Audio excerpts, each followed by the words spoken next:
The Galactic Academy of Relations was the most famous school in the known universe. It floated in space like a giant silver flower, with domes and towers reaching out in every direction. Students came from 100 different worlds to learn how to work together, how to trade, and how to keep peace between species that had nothing in common except the stars above them. Principal had run the academy for 30 cycles. Which meant he had 4 arms and skin so thin you could almost see through it. Blue light pulsed under his flesh like slow lightning. He moved with the careful grace of someone who believed himself to be very important, and most people agreed with him. Under his leadership, the academy had grown rich and powerful. Governments sent their children here. Corporations paid enormous fees for enrollment. Everything ran smoothly, like a perfect machine. Then the human arrived, and the machine began to break. Her name was Morgan. She was 16 years old by Earth counting, which made her practically a baby by the standards of some species at the academy. She had brown hair that she kept tied back away from her face, and pale green eyes that seemed too old for her young features. She was small and thin, the kind of person most beings would overlook in a crowd. But no one at the academy overlooked Morgan.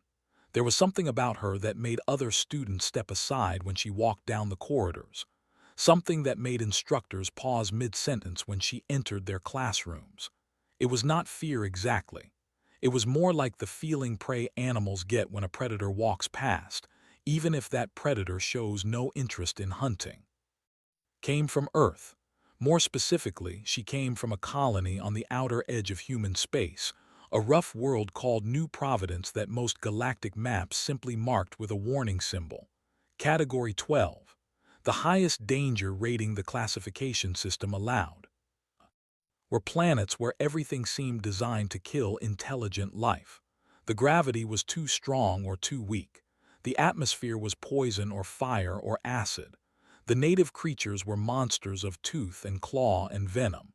The plants were worse. The weather could change from calm to catastrophic in minutes. Diseases mutated faster than medicine could adapt.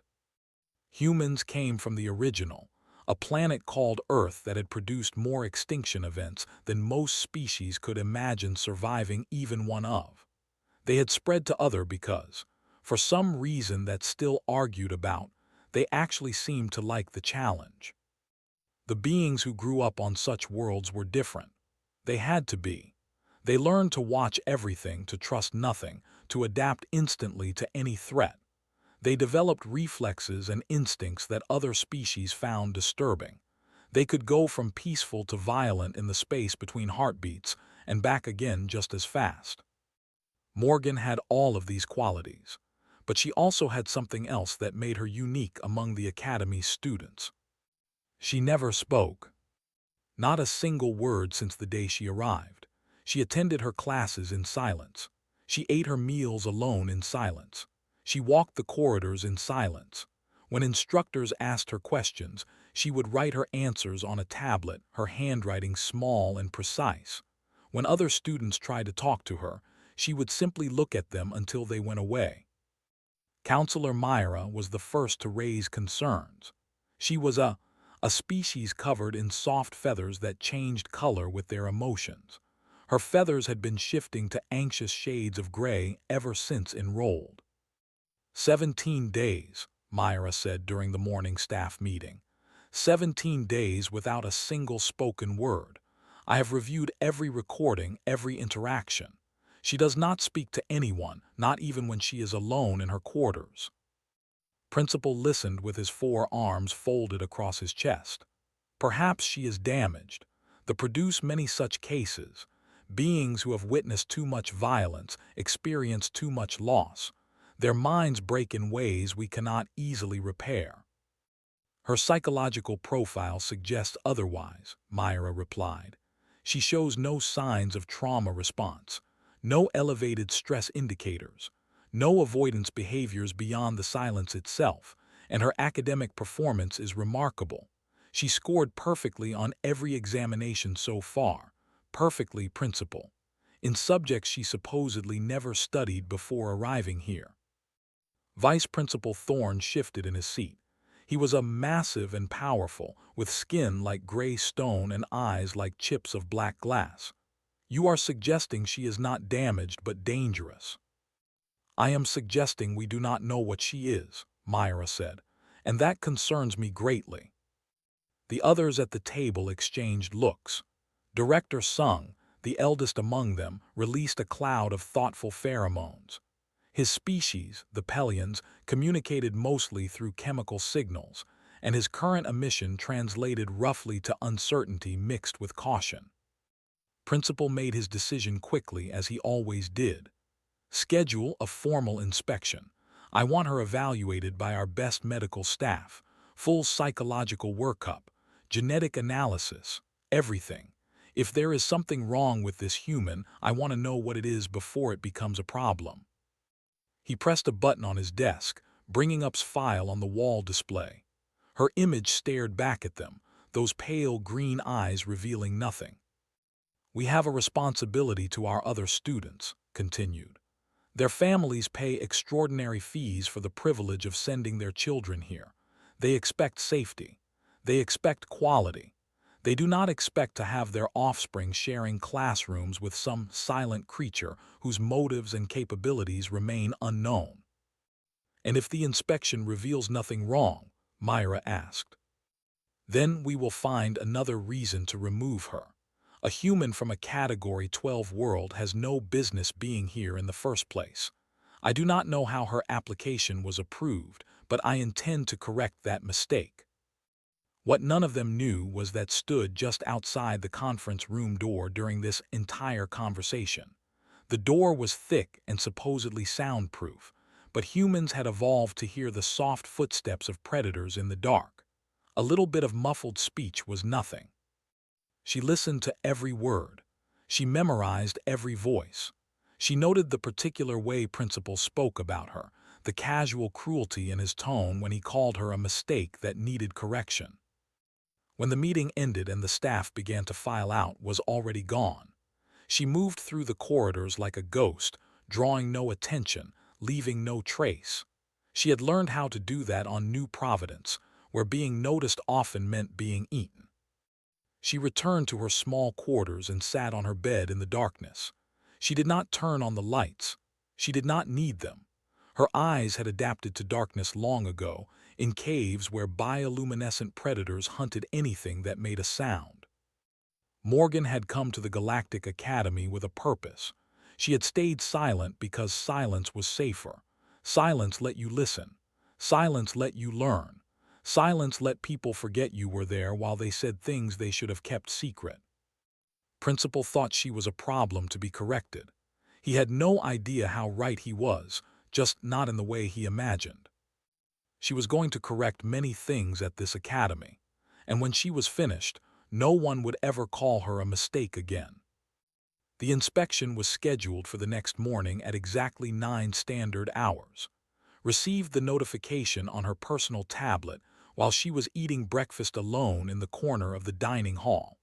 The message was formal and cold, written in the kind of language that made commands sound like polite requests.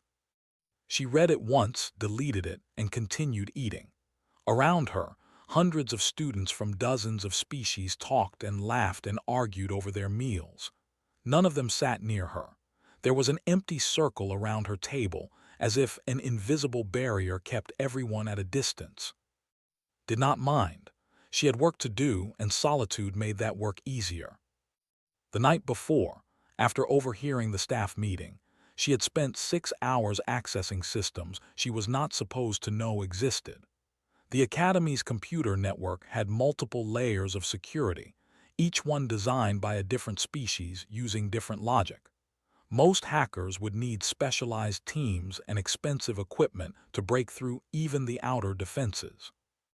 Had done it with a standard student tablet and the skills she learned on New Providence, where cracking security systems was sometimes the only way to find safe shelter before a storm hit. What she found in Principal, private files had not surprised her. She had suspected something was wrong from her first day at the academy. The way certain students disappeared without explanation. The way their names were quietly removed from all records. The way no one ever talked about them afterward, as if they had never existed at all. Now she had proof. Financial records showing payments from organizations that did not officially exist.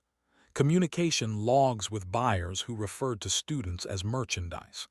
Transit documents that ended not at but at locations deep in lawless space where anything could be bought or sold. Principal was running a trafficking operation. He had been doing it for years, selecting students who had no families, no connections, no one who would ask questions when they vanished. Children were especially valuable because they were tough and adaptable. They made excellent workers, excellent soldiers, excellent whatever their buyers wanted them to be. Was supposed to be his next product.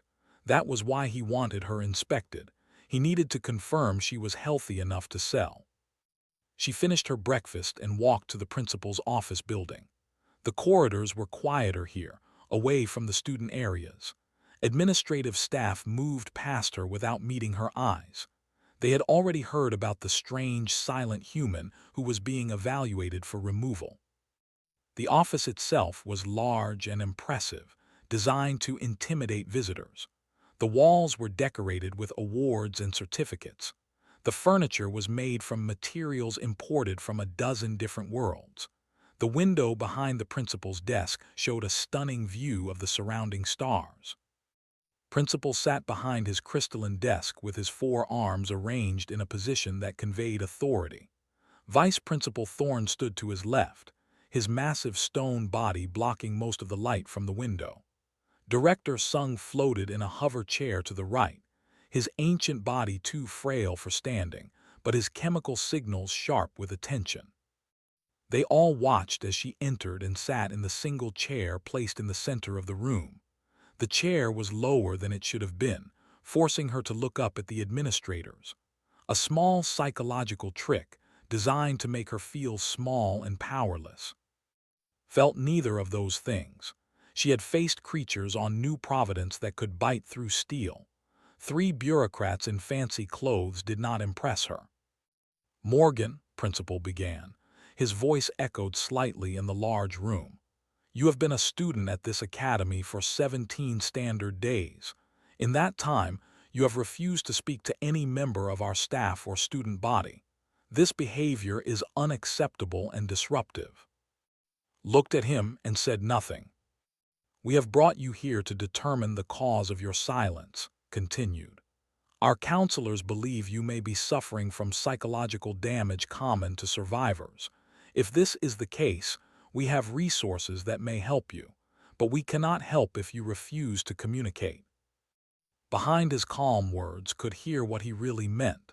He needed her to respond in a way that would justify what came next. If she acted crazy or dangerous, he could remove her immediately. If she acted scared or weak, he could push her toward the inspection that would seal her fate. She gave him neither. She simply sat and watched, her pale green eyes moving slowly from face to face, reading their expressions, noting their tensions, cataloging their weaknesses. Thorne shifted uncomfortably. Even his stone-like hide could feel the weight of her gaze. Director Sung released confused pheromones that made the air taste strange. Pressed on, his patience starting to crack. "Miss Morgan, I must be direct with you. Your silence is creating serious problems. Other students are frightened of you. Instructors cannot evaluate your progress properly. If you cannot or will not explain your behavior, we will have no choice but to take more serious measures." He waited for a response. None came. "Very well," reached for the communication panel on his desk. "I am scheduling a mandatory psychological evaluation for tomorrow morning. Our medical staff will determine whether your condition is something we can treat. Until then, you are confined to your quarters under guard." His finger moved toward the button that would summon security. That was when decided the time for silence had ended. She did not move. She did not speak. But something changed in her expression, something subtle that made all 3 administrators freeze in place. It was the same look a predator gives just before it strikes. The lights flickered once and went out. In the darkness moved. On New Providence, the night was when the most dangerous things hunted. Humans who survived there learned to see without light, to move without sound, to act without warning.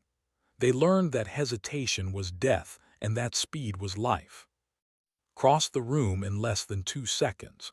By the time the emergency lights came on, casting everything in dim red, she was standing directly behind Principal. He had not even seen her move. "What is happening?" Thorn roared, spinning toward the door. But the door would not open. The security panel showed an error message that made no sense. Director Sung released clouds of alarm chemicals, but they did nothing except make everyone's eyes water. Tried to stand, tried to call for help, but's hand was already on his shoulder. Her grip was light, almost gentle, but he could feel the strength behind it. The strength of muscles built on a world where gravity was 30% higher than galactic standard.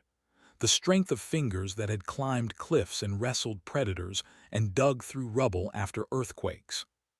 "Listen carefully," whispered, her voice rough from 17 days without use. "I know what you are. I know what you have done. I have proof of everything, and that proof is already scheduled to send itself to every major news organization in this sector if anything happens to me." His forearms trembled. Up close, she could see the fear rippling through his translucent skin like electric current. "You have one chance," continued. "Come with me quietly. Confess to what you have done. Help me find the students you have already sold. If you do these things, you might survive this. If you try to fight me or call for help or do anything except exactly what I tell you, I will show you what a girl does to predators who hunt children." For 3 heartbeats, nothing happened. The red emergency lights pulsed. Thorn and Sung stood frozen, unable to see what was happening behind the desk. Then made his choice. His lower left arm shot toward a hidden panel in his desk, reaching for a weapon that he kept for emergencies exactly like this one. Had expected that. On New Providence, prey always fought back. You planned for it. You welcomed it. Because when prey fought back, they revealed what they were truly capable of. And then you destroyed them anyway. Principal's hand never reached the weapon, moved faster than his eyes could follow, faster than his brain could process. One moment he was reaching for the hidden panel. The next moment his arm was twisted behind his back at an angle that sent white-hot pain shooting through his entire body. He tried to scream, but her other hand covered his mouth. The grip was not cruel, just efficient. She had done this before, many times, to creatures far more dangerous than a corrupt administrator. "Wrong choice," whispered into his ear. "But I expected that. Predators never surrender easily. They always have to test you first." In the red emergency lighting, Thorn finally saw what was happening. The massive roared and charged toward the desk, his stone fists raised. He was 3 times size and weighed more than 6 humans put together. His species could punch through steel walls when angered. Watched him come with calm eyes. She had fought worse on New Providence. The tunnel serpents were faster. The cliff bears were stronger. The swamp hunters were smarter. Thorn was just big and big angry things were predictable. She pushed toward him at exactly the right moment. The principal slammed into Thorn with enough force to stagger the giant backward. In the confusion, was already moving, circling around them, staying in the shadows where the emergency lights did not reach. Director Sung released wave after wave of chemical signals, trying to call for help, but the ventilation system had been disabled along with the main power. No one outside the room could detect his distress. Thorn recovered quickly and swung his massive arm in a wide arc, trying to catch with a blow that would have shattered concrete. She was not there. She had already dropped below his swing and rolled past him, coming up behind Director Sung's hover chair. "Stop," she said quietly, her voice carried despite its softness. "I do not want to hurt any of you, but I will if you force me to." Thorn spun around, his eyes struggling to track her in the dim red light. "What do you want, human? Why are you doing this?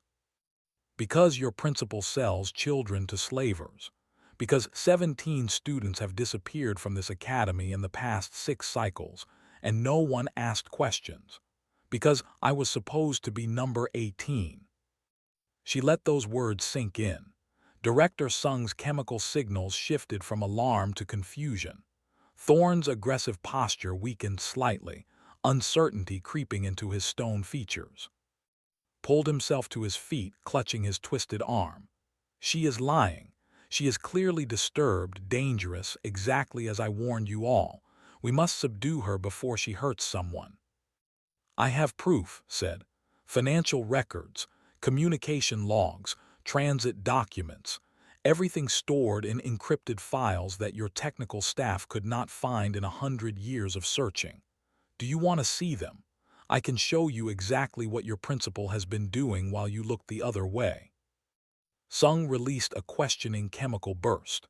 Even in his advanced age, his mind was still sharp.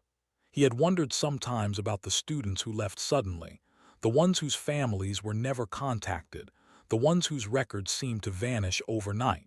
He had wondered but never asked, because asking questions at this academy was not encouraged. She is manipulating you, hissed. Humans are known for their deception, their cunning.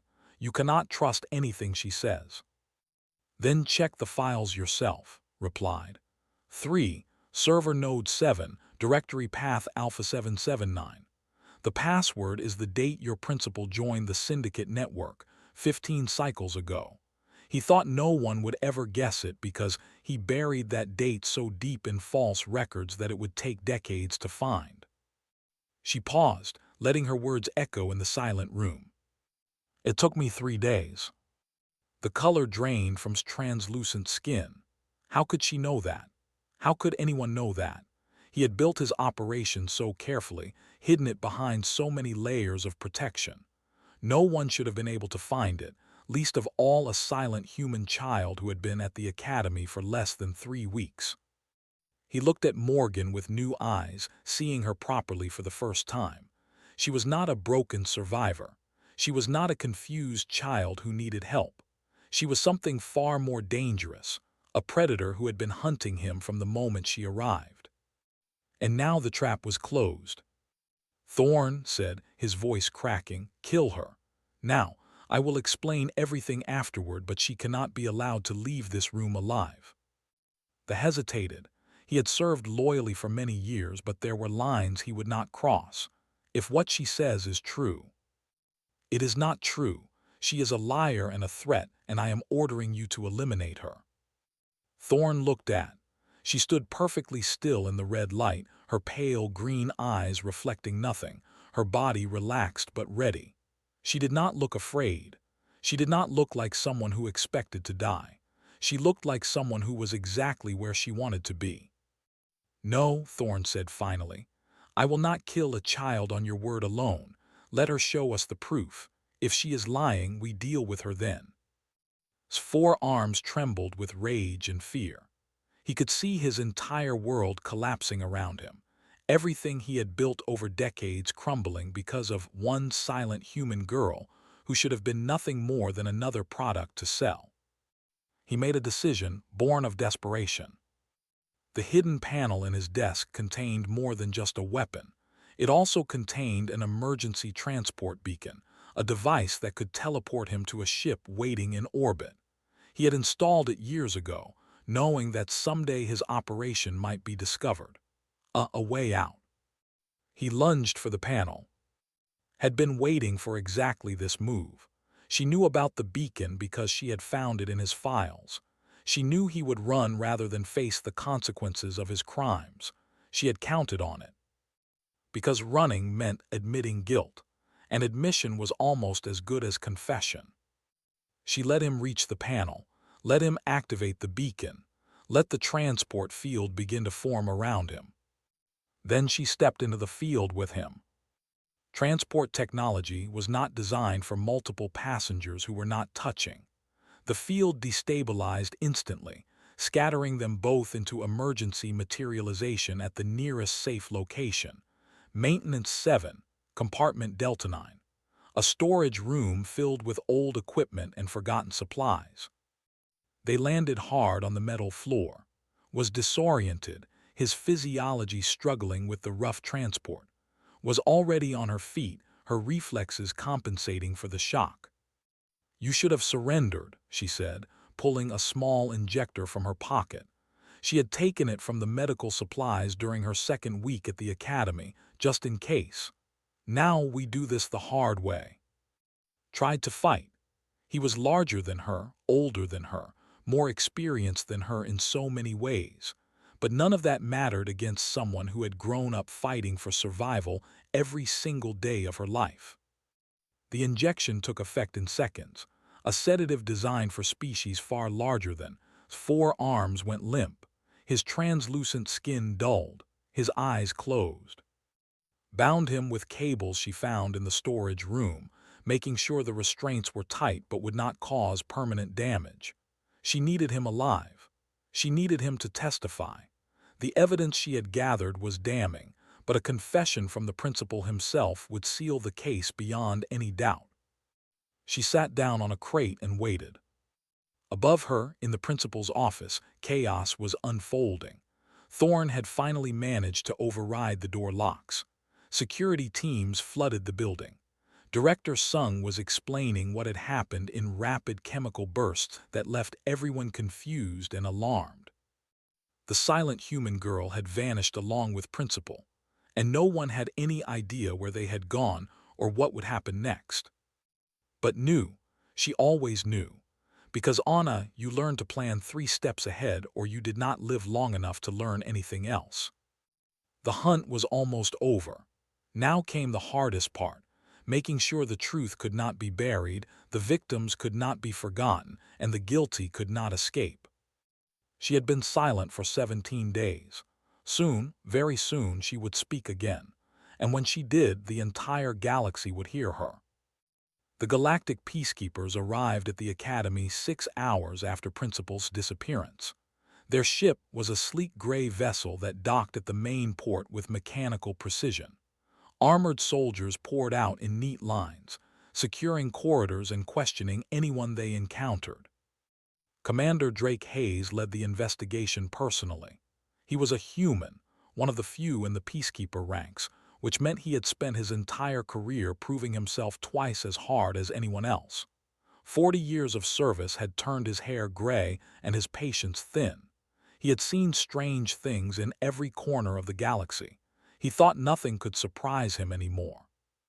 He was wrong. The initial reports made no sense. A 16-year-old human girl had somehow made a 300-year-old administrator vanish from a sealed room, in front of 2 witnesses, without any detectable technology, without any visible weapons, without speaking a single word.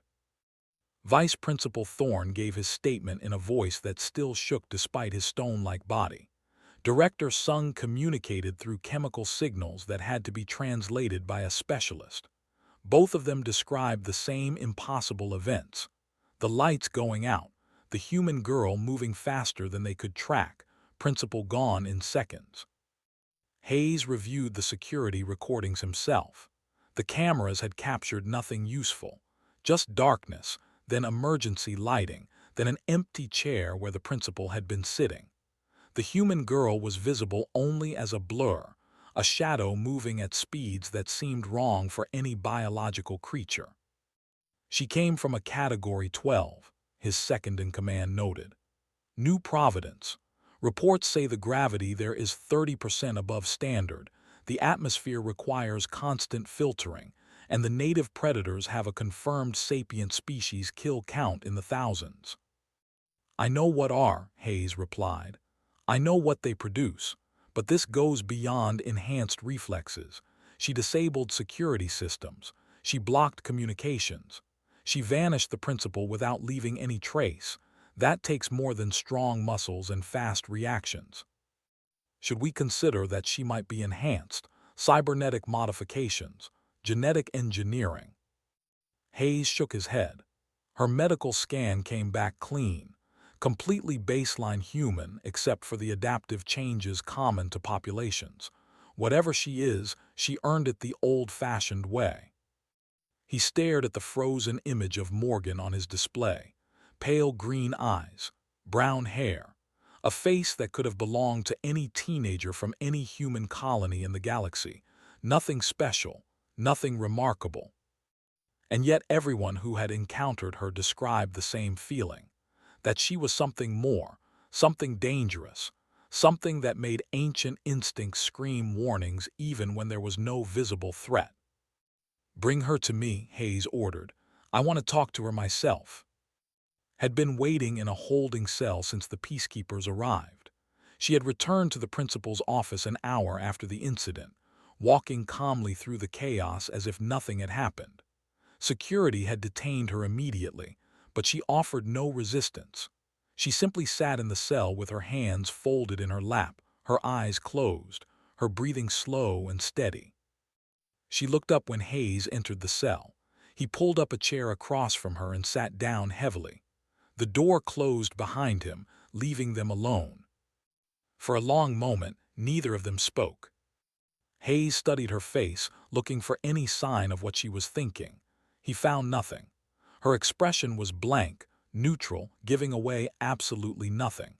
He had interrogated hardened criminals who showed more emotion than this teenage girl. "I've read your file," he said finally. "Morgan, born on New Providence Colony, Earth Sector. Parents deceased, no surviving relatives, no permanent guardian. Enrolled at the Galactic Academy 18 standard days ago under a humanitarian scholarship program." He paused, watching for any reaction. There was none. "The scholarship program does not actually exist," he continued. "I checked. Someone created fake documentation to get you into this academy. Very sophisticated forgeries, good enough to fool the admissions system. The question is why?" His eyes met his, green and pale and utterly unreadable. "Let me tell you what I think happened," Hayes said, leaning forward. "I think you came here for a reason. I think you knew something was wrong at this academy before you ever arrived. I think your silence was not trauma or damage but strategy. You were watching, waiting, gathering information." A slight movement at the corner of her mouth, almost a smile. "I think you found what you were looking for in principle. And I think you removed him not because you were afraid of the inspection, but because the inspection gave you an opportunity you had been waiting for." Hayes spread his hands. "What I do not understand is why. And what I do not know is where you put him. Because if he is dead, this becomes a murder investigation, and your age will not protect you from the consequences." The silence stretched between them. Seconds became minutes. Hayes had done this before, using patience as a weapon, waiting for suspects to crack under the pressure of empty air. Did not crack. She barely seemed to notice the silence at all. Finally she spoke. Her voice was quiet, rough from disuse, but every word was clear and precise. "He is alive." Hayes felt the hair on his arms stand up. After days of silence, her voice was somehow worse than he expected. Calm, controlled, the voice of someone who had calculated every word before speaking it. "Where?" "Maintenance 7, compartment Delta 9. He is sedated and restrained but unharmed." She paused. "I need him alive. Dead men cannot testify." "Testify about what?" Leaned forward slightly. "Principal has been selling students to trafficking networks for the past 15 cycles. Children with no families, no connections, no one who would ask questions when they disappeared. He targeted students specifically because they are valuable as workers and soldiers. They are tough, adaptable. They survive conditions that would kill other species." Hayes stared at her. "You have proof of this?" "I have everything. Financial records showing payments from syndicate front companies. Communication logs with buyers discussing merchandise. Transit documents showing students being shipped to locations in lawless space. Names, dates, amounts, destinations. Enough to bring down not just but everyone who worked with him." "How did you get this evidence?" That almost smile appeared again. "I grew up on a commander. We learn to survive in any environment. Computer networks are not so different from jungles.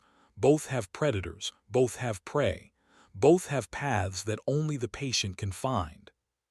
Hayes processed this information slowly. If what she was saying was true, it was one of the biggest trafficking operations ever discovered in galactic space. Dozens of students, multiple species, a network spanning sectors. And it had been brought down by a silent teenage girl who had been at the academy for less than 3 weeks. "Why you?" he asked. "Why did you come here? Was someone you knew taken?"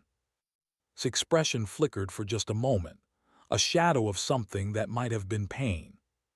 "My brother, 5 years ago, he enrolled at an academy on the other side of the sector. A month later, he disappeared. The official report said he ran away, that he could not handle being away from home." Her voice hardened. "My brother survived a Category 12 for 14 years. He did not run away from anything." She met Hayes' eyes directly. "I spent 4 years learning everything I could about student disappearances, following patterns, connecting dots. Eventually, I found the network. Eventually, I found a way to get inside his academy and take him down. You could have come to the Peacekeepers with your evidence. I tried 3 years ago. I contacted your sector office with everything I had gathered at that point. Do you know what happened?" Hayes said nothing. He could guess. "The officer who received my report was on payroll. The evidence was destroyed. My identity was flagged in your systems. I spent 6 months hiding because they sent people to make sure I would not try again." Her voice remained calm, but Hayes could hear the steel underneath. "So I learned from that mistake. I gathered more evidence. I built better protections. I created backup systems that would distribute everything to news organizations across the galaxy if anything happened to me. And I stopped trusting anyone to do the job that I could do myself." Hayes sat back in his chair. He had met human before. They were tough, capable, sometimes frighteningly efficient. But he had never met anyone like Morgan. She was 16 years old. She had infiltrated a secure academy, hacked systems that governments could not crack, gathered evidence that professional investigators had missed, and captured a criminal who had evaded justice for decades. She had done all of this alone, in silence, without any support or resources beyond her own skills and determination. And she had done it to find out what happened to her brother. "The students he sold," Hayes said quietly, "can they be recovered?" "Some of them. The transit documents show final destinations for most of the recent victims. 6 students taken in the last 2 cycles are probably still alive. They would have been sold to labor operations that prefer keeping their workers functional." "And your brother?" His expression did not change, but something in her eyes went cold and distant. "The records from 5 years ago are incomplete. I have not found confirmation of what happened to him." She paused, "But I have not stopped looking." Hayes stood up slowly. He had a lot of work to do, teams to dispatch, evidence to verify, students to rescue, a corrupt network to dismantle. But first, he had one more question. "What happens now to you?" Looked up at him with those pale green eyes that seemed to see everything and reveal nothing. "That depends on you, Commander. I have broken numerous laws in the process of gathering this evidence. By strict interpretation, I should be arrested and prosecuted. The question is whether you think justice matters more than procedure." Hayes considered this for a long moment.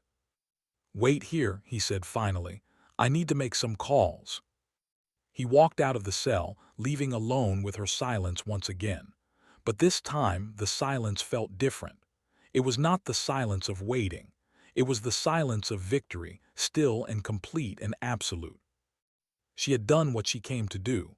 The rest was out of her hands. For now. The following days were chaos. Commander Hayes dispatched peacekeeper teams to every location identified in evidence. They found exactly what she had promised: students being held in labor camps, work farms, and processing facilities across lawless space. 6 rescues were successful. 4 more students were tracked but had already been moved. The search continued. Principal was recovered from maintenance 7 exactly where said he would be. He woke up screaming, demanding to speak with lawyers, claiming diplomatic immunity, threatening everyone who came near him. The threats stopped when Hayes showed him the evidence.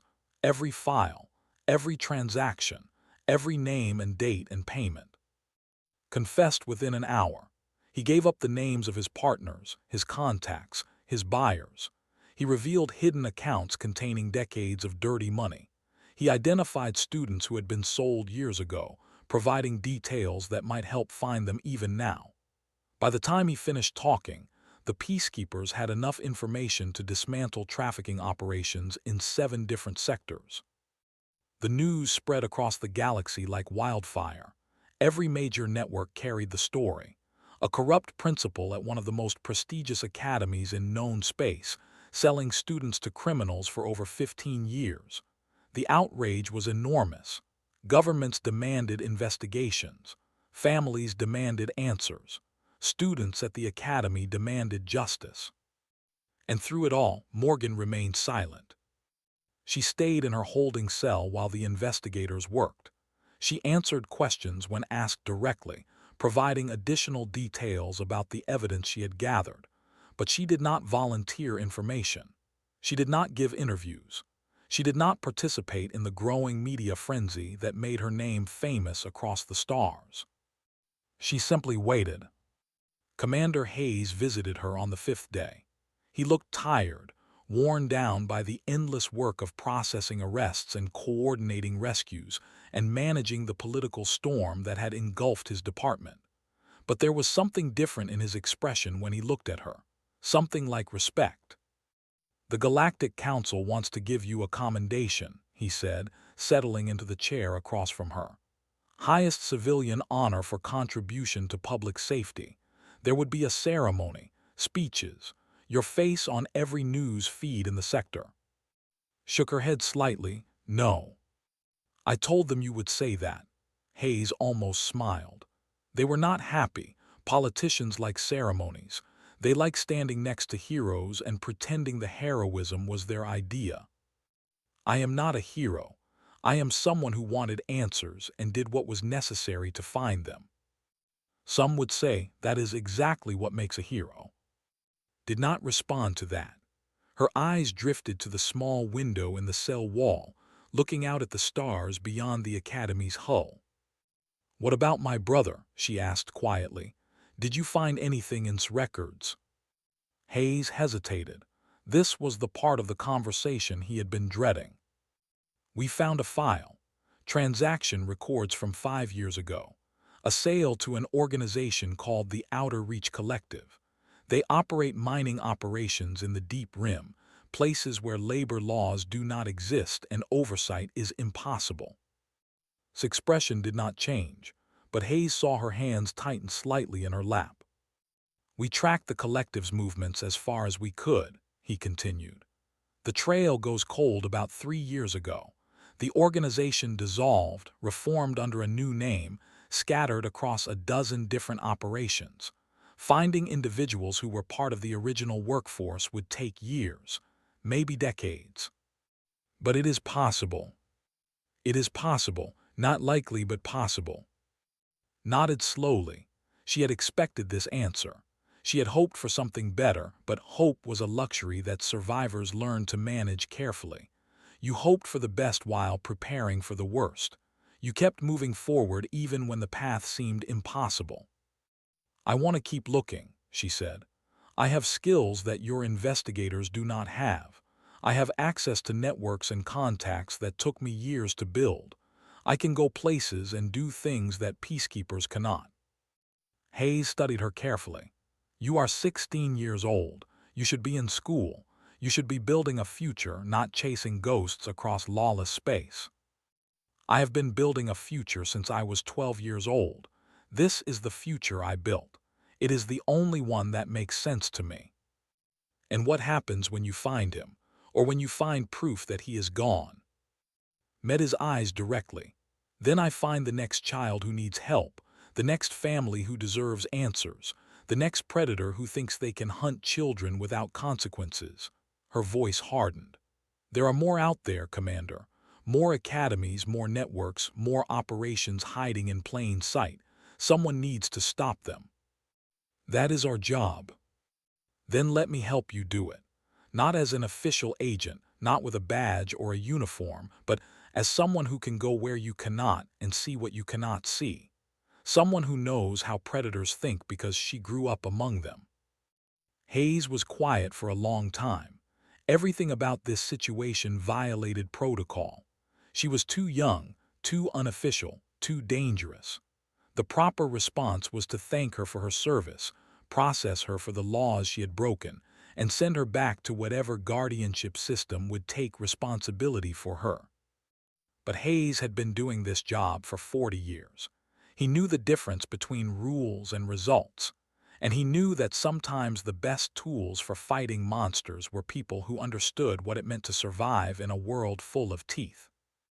I will talk to some people, he said finally. No promises, but I will see what can be done. 2 weeks later, Morgan walked out of the Galactic Academy of Relations for the last time. Her legal status had been changed to reflect her unique circumstances. She was classified as an independent contractor, free to travel and work without the restrictions that normally applied to someone her age. The evidence she had gathered was credited to her officially, which meant she would receive a portion of the seized assets from operation, enough money to fund her search for years if she was careful.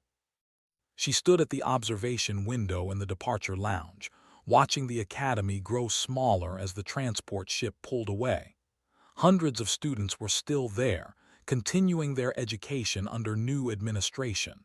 The trafficking network had been destroyed. The guilty had been arrested. The victims were being helped. It was not enough. It would never be enough, but it was a start. Counselor Myra found her there, her feathers shifting through colors that expressed a mixture of gratitude and concern. The new principal asked me to give you this, Myra said, holding out a small data chip. It is an open invitation to return whenever you wish.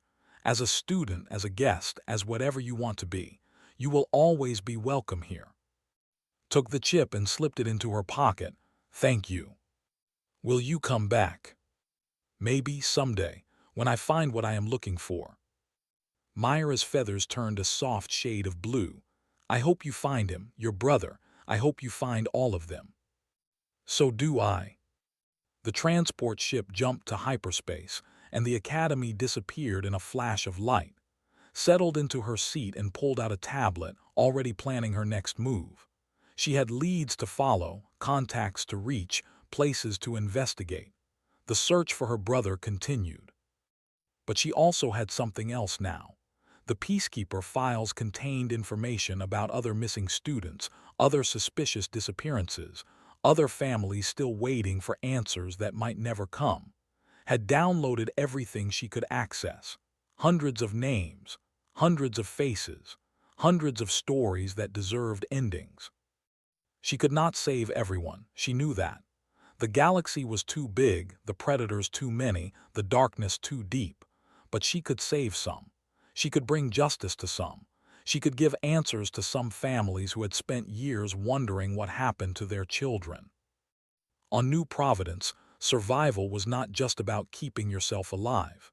It was about protecting the ones who came after you, teaching them what you knew, giving them a chance that you did not have.